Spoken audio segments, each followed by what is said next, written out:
Assalamualaikum warahmatullahi wabarakatuh.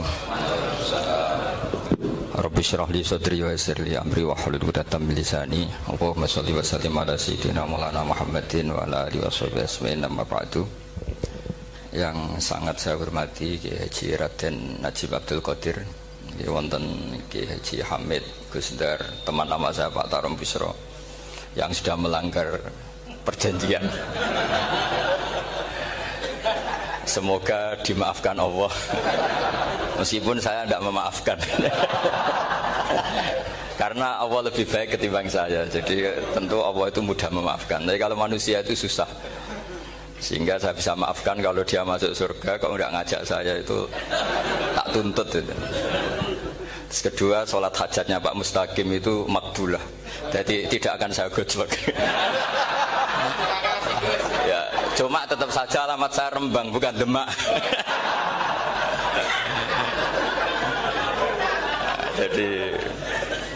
Jadi kalau minta tidak digojlok itu yang benar gitu.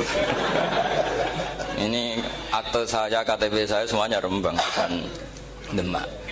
Tapi bisa ditakwil, mungkin saya kalau ke Jogja lewat Demak gitu. Tapi kalau itu takwilannya ya lewat Semarang, lewat Ungaran, macam-macam. Jadi itu takwilan yang salah. Jadi begini, saya tadi tanya sama Gus Dar, ini maunya alumni itu apa? Ingin yang apal tetap apal, apa ingin yang apal tetap tidak apal?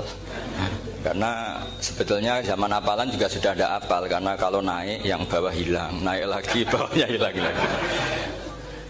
Nah ini sebab penting daripada mikir tadi ngadepi apa itu 4.0 malah pusing zaman. Karena itu ilmunya dosen. Kalau ilmunya wali itu zaman seperti ini sudah kehendak Allah, mau diapain gitu. Jadi dosen itu senengannya ruwet. Itu sudah hobi. Allah itu kalau bikin masalah itu sudah menyiapkan obatnya, itu pasti. Dulu Nabi punya tantangan sendiri. Agama ini pernah ditinggal Wali Songo, ditinggal Mbah Munawir, ditinggal Bali Maksum, ditinggal Mbah Abdul Qadir, tetap jalan. Padahal yang meneruskan ya orang-orang nggak jelas seperti ini. Kalau turus pesantren yang paling melanggar ya bosan jadi kiai, ingin jadi profesor, bukan kita.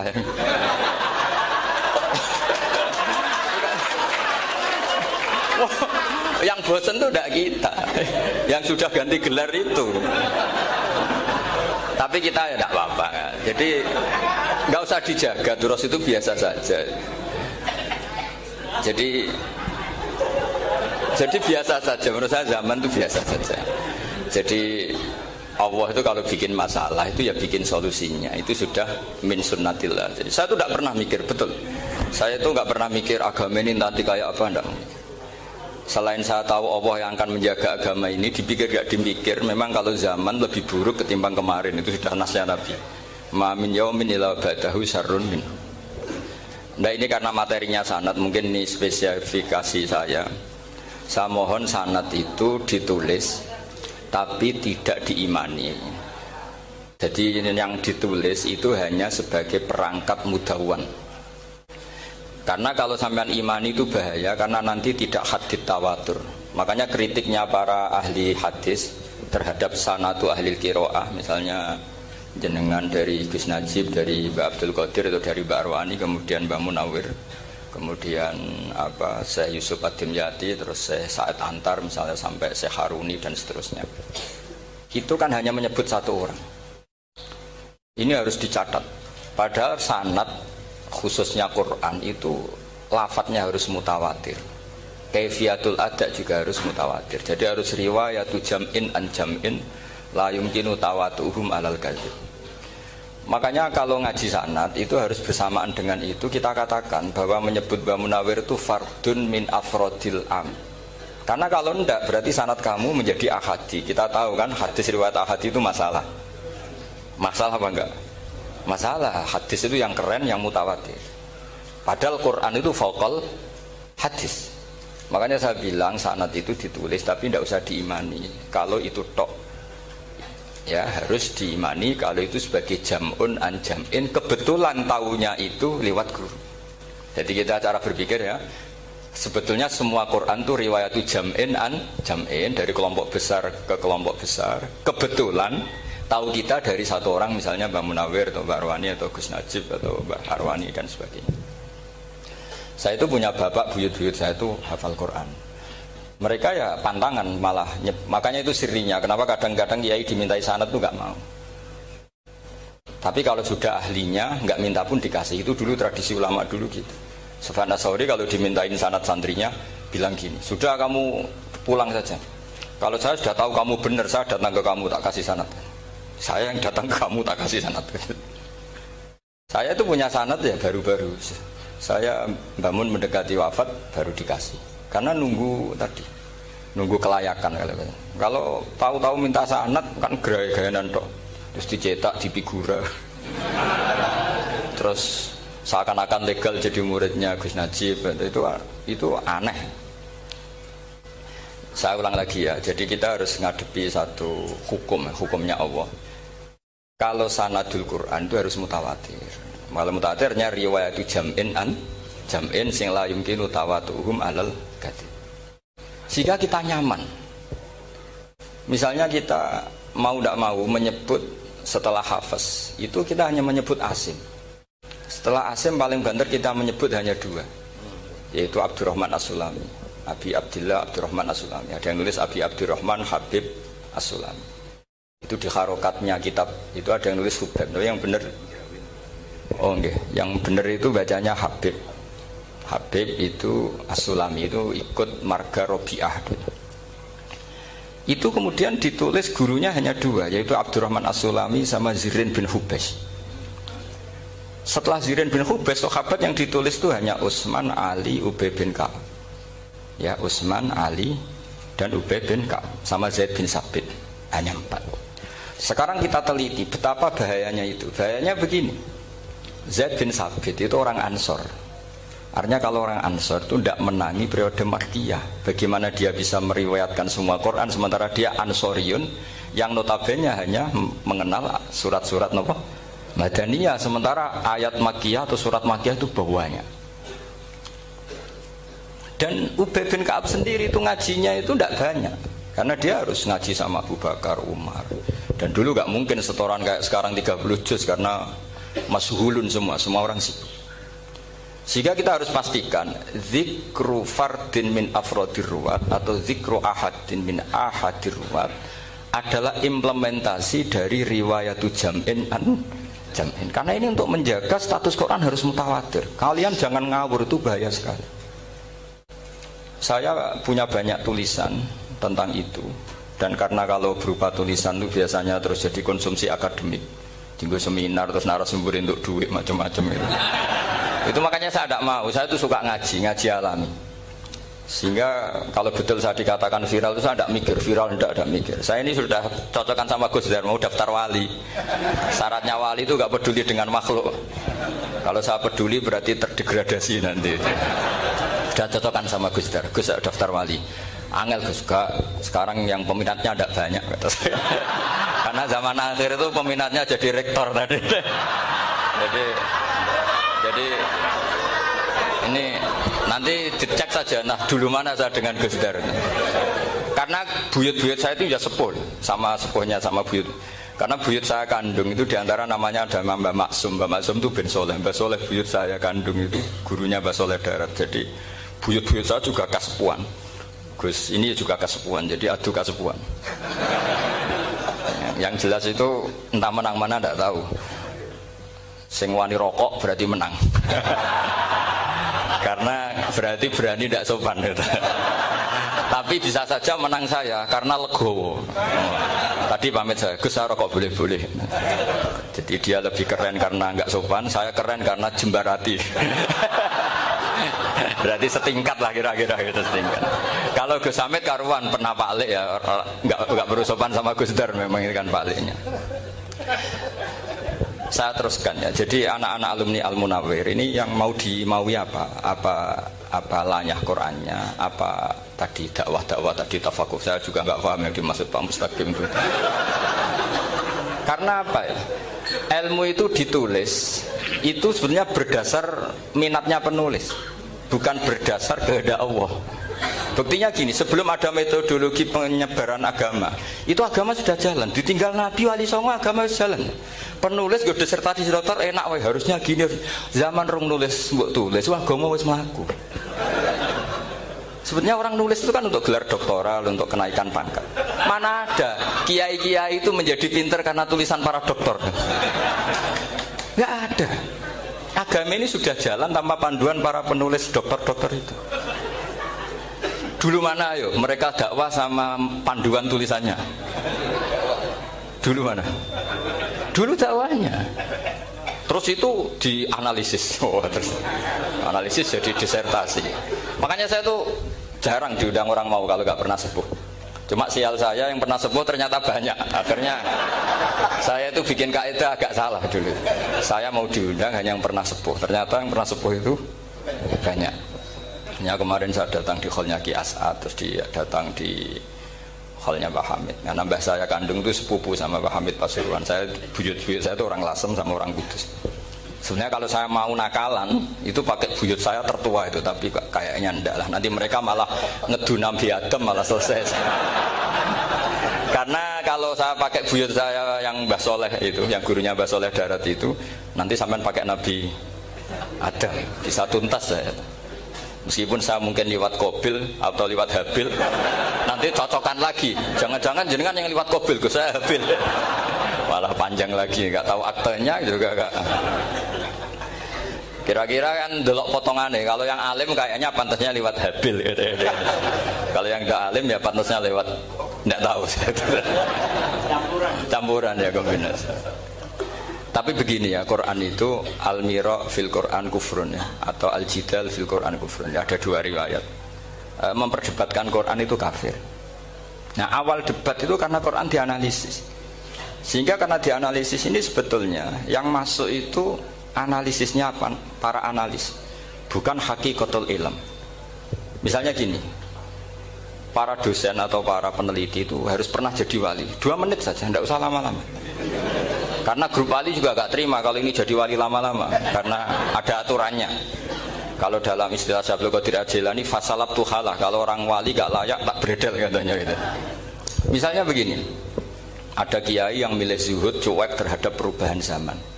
Sebetulnya orang analis akan bilang itu cuek, tidak peduli dengan sekelilingnya. Tapi di dunia wali, orang cuek itu mutawakkil ala Allah. Makanya dalam kitab hikam da'it tadbir fama qoma bihi ghairuk la tuqim bihi nafsak. Sudah, kamu tidak usah mikir dunia, ini sudah ada al-mudabbir yaitu Allah Subhanahu wa ta'ala. Kamu mikir, tidak ikut punya kok kamu pikir. Hidayah yang milik Allah, rezeki yang milik Allah, kamu pikir, tidak melok duwe kok pikir. Sehingga ketika dianalis ini orang yang cuek, antisosial atau tidak punya kesolehan sosial, kalau mereka ngamati orang-orang soleh yang tertutup itu. Padahal ini adalah orang yang dekat Allah. Karena sudah makomnya makom apa? Tajrid. Tapi dianalisis meninggalkan apa? Sosial. Lah yang pro sosial, misalnya yang dosen, yang ceramah di mana-mana, dianggap peduli sosial. Jangan-jangan peduli nasibnya sendiri. Karena ya ada untungnya gitu. Makanya seperti ini kalau nuruti begitu-begitu itu tidak ada selesainya. Maka kita harus ngomong sesuai hakikatul amr. Bahwa anak abdun soro fakhri dimna fakri. Jadi kita ini selalu hambanya Allah. Yang menjadi kebanggaan kita adalah mulazamatul fakr, bahwa kita selalu butuh Allah, baik diucapkan maupun tidak. Dan itu ilmunya para wali. Jadi khawatir saya kalau alumni-alumni Al-Munawwir ini menjadi korban analisa para analis yang belum pernah jadi wali. Itu biasanya metodenya Masya Allah. Misalnya metode hafalan cepat. Indonesia tuh Islamnya moderat. Terus kita cari dari kelompok 73 ini mana yang moderat. Apalagi Islam Nusantara ini kelompok keberapa lagi kan, terus bingung secara referensi. Nggak apa-apa, kita jadikan hiburan istilah Islam Nusantara, Islam moderat, Islam ekstremis, Islam, jadikan hiburan. Tapi tidak merubah ilmu kita yang mau rusak dari Rasulullah SAW, yaitu bahwa umat ini hanya terbagi 73. Itu ada riwayat mengatakan 72 masalah, yang satu benar. Tapi ada riwayat kebalikannya, 72 itu benar, yang satu salah. Itu di dunia ilmu hadis diperdebatkan kuat mana riwayat itu. Tapi karena kita ini terlalu mengkonsumsi orang yang nggak ahlinya, ya sudah sepihak tadi kita hanya menguatkan riwayat yang 72 masalah, yang satu benar. Tapi pertanyaannya, kuat mana dua riwayat itu? Kita yang ahli sunnah itu baca beberapa teks hadis, itu banyak ahli hadis yang mendukung dua-duanya. Nah, padahal logikanya secara ilmu wal hadis idza tatarraqahul ihtimal saqata anhul istidlal, ya kalau ihtimalnya banyak ya sudah nggak usah dipakai dalil. Tapi kan kita ndak etis ya, karena guru-guru kita juga pakai dalil itu. Tapi sebetulnya di sarah-sarah itu dijelaskan. Apalagi di kitabnya Habib Muhammad bin Abdillah Al-Haddar, mertuanya Habib Zain bin Smith, juga mertuanya Habib Umar Hafid. Beliau termasuk orang yang setuju 72 itu benar, yang satu yang masalah. Ketika ditanya siapa itu Az-Zanadiqah, orang-orang yang sintik. Yang satu kebalikannya, 72 masalah, yang satu benar, siapa itu Ahlu Sunnah wal Jamaah. Nah, kalau kamu mau neliti secara serius, lafaz-lafaz seperti itu polanya sama. Semua ilmu ada pola seperti itu. Misalnya di Quran ada istilah fi yaumin kana miqdaruhu khamsina alfasana. Ada istilah lagi ka alfisanatim mimma ta'udun. Itu kan hitungannya beda jauh. Yang satu 1000 tahun, yang satu hanya 50 khamsina alfasana, 50 ribu tahun. Ngitungnya gimana? Ngitungnya gampang saja kalau kita tidak punya tradisi menganalisis. Ketika Abdul bin Abbas ditanya, lalu ka alfasanatin maknanya apa? Khamsina alfasana maknanya apa? Ya yaumun aradahu, itu hari yang dikehendaki Allah. Kamu tidak perlu tahu. Memangnya kalau kamu tahu terus mau apa? Itu kan memang satu ilmu. Karena dulu orang itu nggak perlu istighal bima la ya'nihi, tidak perlu sibuk dengan sesuatu yang nggak perlu tahu. Malah orang dulu itu punya jargon wa inna minal ilmi la jahlan. Sebagian ilmu itu jadi bodoh. Misalnya gini, saya tadi kenalan sama Pak Mustaqim, saya tidak akan tanya bapaknya siapa, mbaknya siapa, karena itu tidak penting bagi saya. Yang penting saya itu nyari ilmu yang menjadikan saya diridani Allah. Sehingga orang dulu itu kalau kenalan itu nggak pernah tanya, karena dianggap nggak penting.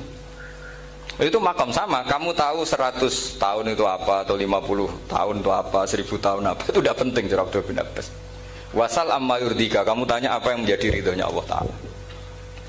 Sehingga ketika orang dulu cuek, kenalan kok tidak ditanya bapaknya asalnya mana, mereka itu apa ya, konsisten dengan konstitusi min husni islamil mar'i tarkuhu malayani. Tapi para analis, wah ini tidak familiar, kenalan kok dingin-dingin saja, orangnya dingin, pasif. Ini tidak pasif, ini tarku malayani. Jadi gak sambung memang calon wali sama calon rektor itu tidak sambung. Jadi memang nggak sambung, cara berpikirnya beda. Makanya saya mohon ini apa ya? Ya itu tadi saya sudah cocokkan sama Gus Darin. Jadi kalau kamu daftar ya monggo. Nanti saya tidak tahu yang nanti jadi ketua saya Pak Gus Dar, tidak tahu saya. Jadi, ya saya teruskan ya tentang sanad ya, karena ini yang ditulis di materi ini sanad. Saya mohon sekali, sanad itu kamu yakini sebagai fardun min afrodi dzalikal jam'i. Karena sekali kamu punya sanad ahadi itu merusak Quran. Karena hadis ahadi saja masalah, apalagi Quran. Dan Quran definisinya adalah lafadz sing mangkul ilaina bit tawatur. Ada kata apa? Bit tawatur. Makanya saya itu kalau nulis ya minhum. Jadi harus ditambahi minhum. Di antara sahabat yang diambil tadi Abdurrahman As-Sulami sama Zirin bin Hubes adalah Ali, Utsman, Ubay bin Ka'ab, Zaid bin Sabit. Tapi itu mesti ada yang hilang banyak. Sampai hitung saja secara logika ya. Dan ini pasti benar, nggak mungkin benar, tapi pasti benar. Ada ayat sing nazalat fi Abi Bakrin. Tentu Abi Bakar lebih tahu. Kayak masalah hijrah. Mesti jelas la tahzan isqala li sahibihi la tahzan innallaha ma'an. Ada ayat yang jelas tentang Aisyah kayak hadisul ifki. Innalladzina ja'u bil ifki usbatum minkum la tahsabu syarral lakum bal huwa khair. Itu jelas Aisyah lebih tahu. Ada ayat yang turun tentang Umar, yaitu tentang Asra Badrin. Laula kitabun minallahi sabaqa lamassakum fima khadnadabun. Terus. Ada ayat yang lebih spesialnya Utsman. Sekarang cara disiplin ilmu harusnya kita talaqi dzalikal lafzi atau talaqi riwayah fi hadisil ifki an Aisyah wa fil hijrah an Abi Bakar. Wa fi riwayatil farqi bainal haqqi wa bainal batil dari Umar. Karena ya ayyuhan nabiyyu hasbukallah wa man ittaba'aka minal mu'minin, itu asbab nuzulnya Umar. Ali tentang ayat hadani khosmani ikhtasamu fi rabbihim, itu jelas nazalat fi Ali. Secara disiplin ilmu, kalau kamu ingin disiplin riwayat, harusnya sanadnya seperti itu. Makanya kalau Aisyah dibantah tentang hadisul ifki, ayat itu turun tentang saya. Jadi ilmu saya, kata Aisyah, nggak merah kalah dengan kamu. Tapi kita tetap saja pakainya. Makanya Abdullah bin Mas'ud itu masyhur, nggak terima dia disejajarkan dengan Zaid bin Sabit. Ketika dia tidak termasuk tim lajnah untuk Rasam apa? Utsmani, dan dia nggak mau memang. Itu Utsman coro sekarang dimaki-maki, kamu melibatkan Zaid bin Sabit. Yang saat saya sudah bela Nabi, dia masih di rahimnya orang kafir, katanya. Karena Zaid bin Sabit ini junior sekali, bukan sekedar junior tapi junior. Terus kata Abdul Nasir, saya ini sadisu sittatin fil Islam. Saya itu masuk Islam ketika orang Islam tinggal baru 6. Disaingi orang yang Islam kemarin, katanya. Nggak mau dia. Dan itu bukan keangkuhan tapi profesional. Ya tadi harusnya kita mikir kenapa sanad Quran hanya lewat orang-orang yang notabene Ansoriyin. Mestinya kan nggak menangi periode surat-surat apa? Makkiyah. Maka kita butuh menyebut banyak sebetulnya. Maka saya mohon meskipun tulisannya hanya Ali, Utsman, Ubay bin Ka'ab, Zaid bin Sabit, di hati kamu tetap minhum apa? Di antara sahabat yang kebetulan mudawwan terbukukan itu. Karena ini bahaya kalau dalam ilmu riwayat, karena Quran harus riwayat jam'in anjam. Saya beri contoh betapa pentingnya orang-orang yang enggak ahli ilmu. Orang enggak ahli ilmu, tapi barokahnya tawatur. Tawatur itu ya mutawatir. Meskipun harus lewat mungkin takdirnya medsos atau TV atau mubalek atau orang enggak jelas-jelas, enggak apa-apa. Sementing ila darajatid tawatur. Pernah ada seorang khatib, masyhur itu cerita itu. Saya punya kitab yang dikarang oleh orang alim tapi jenisnya jenis peneliti. Meskipun nanti pas analisisnya saya juga agak setuju, tapi ya riwayatnya saya setuju. Itu ada orang khatib baca ayat wala tangkihul musyrikati hatta yu'min wala amatum mu'minatun khairum min musyrikati walau ajabatkum. Dia masih baca wala tangkihul musyrikina hatta yu'minu. Masih baca bi fathita karena depannya bi fathita, belakangnya juga fathut ta. Maka maknanya menjadi gini, wala tangkihu lan ojo nikah sira kabeh, karena ini mutaaddi yang ila mafulin wahid. Kowe ojo nikah sira kabeh lanang, karena ingkaha atau ya ingkahu. Karena wala tangkihu berarti la tangkiha, la tangkihu. Berarti khitabnya pada jamak mudzakkar salim. Wahai para lelaki muslim, kamu jangan nikahi lelaki musyrik. Wah itu si Arabi itu tersiksa. Hebatnya apa dawuhnya Allah kalau bakas sekelas itu? Gak usah dilarang, yang mau minat tuh siapa? Karena maknanya jadi wala tangkihu, kalian para orang Islam lelaki jangan menikahi lelaki musyrik. Sing pengen nikahi Donald Trump ya sopo kan gitu. Mbok ndak usah dilarang ya kita ndak akan menikahi. Nah, kebetulan yang pinggirnya khotib ini orang alim. Jare-jare sing alim iku khotibe sing goblok. Asline ayate ra ngono. Ayate gimana? Itu bidomita wala tungkihu. Ketika wala tungkihu maknanya menjadi benar karena wala tungkihu lan ojo nikahno sira para wali. Khitabun lil auliya, bukan khitab pada lelaki tapi khitabun lil auliya. Wala tungkihu lan ojo nikahno sira kabeh ayuhal auliya, para wali-wali banatiku ming anak wedok sira kabeh. Ojo mbok nikahno al musyriki ing lanangan musyrik. Berarti di sini menjadi pelarangan para wali yang punya anak putri. Wali dilarang menikahkan anak putrinya ke lelaki musyrikah. Jadi itu kamu kalau ngaji itu jangan sembrono, jangan pas kiai ini ngantuk wala tangkihu lolos terus dapat sanad wala tangkihu. Oh saya pas setor yang nggak ditegur itu kemungkinannya kan dua kiainya tidak pati dengar. Paham ya? Atau kamu ngawurnya pinter sehingga nggak konangan, nyerobot saja. Tapi bagi kita ahlul ilm itu fatal betul. Sehingga orang-orang ahlul ilm itu mesti mengharokati sekian mawadi uzalal istilahnya. karena bahaya. Jadi saya ulang lagi ya, mestinya bacanya wala tangkihul musyrikati hatta yu'min bi fathita. Itu betul, wala tangkihul lan ojo nikah sira kabeh lanang Islam, ke ojo nikah al musyrikati ing wadon perempuan musyrikah. Tapi kalau yang kedua harus dibaca bidomit ta wala tungkihu lan ojo nikahno sira kabeh para wali ai banatikum maf'ul bih awal dibuang ing anak wedok sira kabeh ojo mbok nikahno al musyrikin. Tapi sekali dibaca walantangkihu maka kualitas maknanya itu terjadi. Wahai para lelaki mukmin jangan nikahi lelaki musyrik. Makanya si Bedui ini tanya, apa betul itu kalamu? Iya. Masa Allah ngendikan sekacau itu? Kecewa dia. Masa ada ayat Quran yang dipuji-puji Jami'ul Kalim kemudian kualitasnya seperti itu? Jare wong alime, yo khotib sing goblok orang ngono. Artinya apa? Ketika Quran dibaca secara salah, entah makhrajnya, entah halafatnya atau harokatnya, ini Arabi saja tahu. Karena Arabi pun punya adzauqus salim. Karena adzauqus salim tidak didominasi para mukri atau para kiai atau para ahli Quran. Orang yang salimatuz dzauq juga bisa.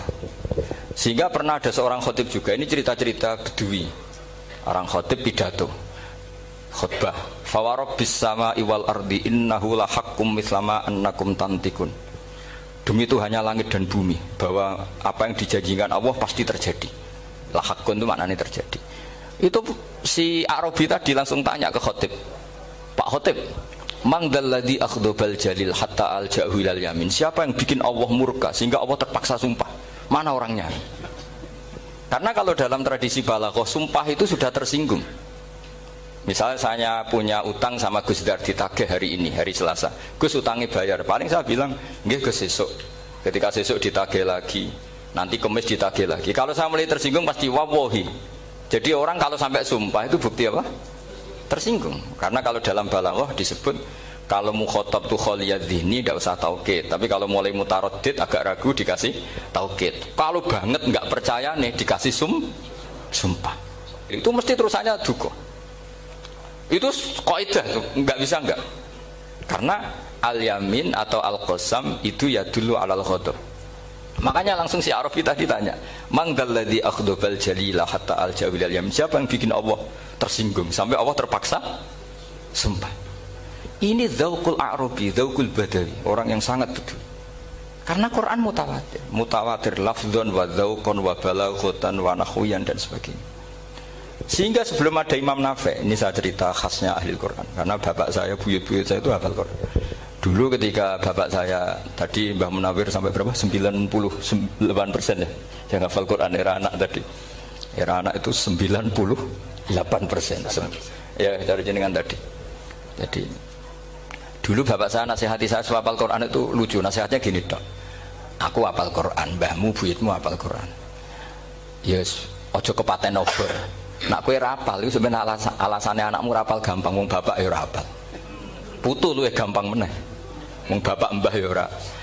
Maka anake wong alim rapal Quran atau orang alim itu kriminal pertama yang menjadi sunatan muttaba. Karena itu mau melegalkan anaknya punya alasan kan. Coba kamu alim, terus anak kamu udah alim. Terus kamu, "Cung kowe kudu alim kok mbahmu." Lah bapak gimana bapak? Kan pusing.